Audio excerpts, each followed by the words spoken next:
தொடர்ச்சி மலை பகுதியை ஒட்டி இருக்கக்கூடிய 10 மாவட்டங்களில் இன்று கனமழைக்கு வாய்ப்பு இருப்பதாக வானிலை மையம் குறிப்பிட்டிருக்கிறது.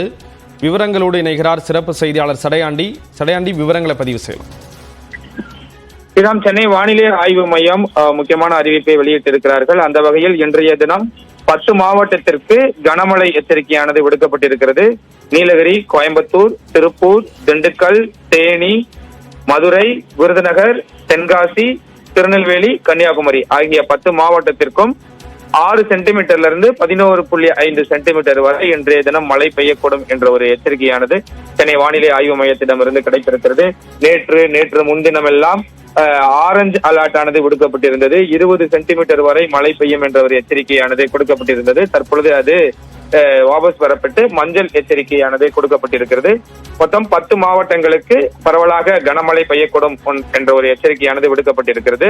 வங்கக்கடலில் உருவாகி இருக்கக்கூடிய அந்த குறைந்த காற்றழுத்த தாழ்வு பகுதி தற்பொழுது ஆழ்ந்த காற்றழுத்த தாழ்வு மண்டலமாக வங்கதேசத்திலிருந்து 730 கிலோமீட்டர் தொலைவில் நிலை கொண்டிருக்கிறது. கிட்டத்தட்ட 20 கிலோமீட்டர் வேகத்தில் வங்கதேசத்தை நோக்கி அது நகர்ந்து கொண்டிருக்கிறது என்ற ஒரு தகவலையும் இந்திய வானிலை ஆய்வு மையம் கொடுத்திருக்கிறது. விவரங்களை வழங்கியதற்கு நன்றி சடையாண்டி.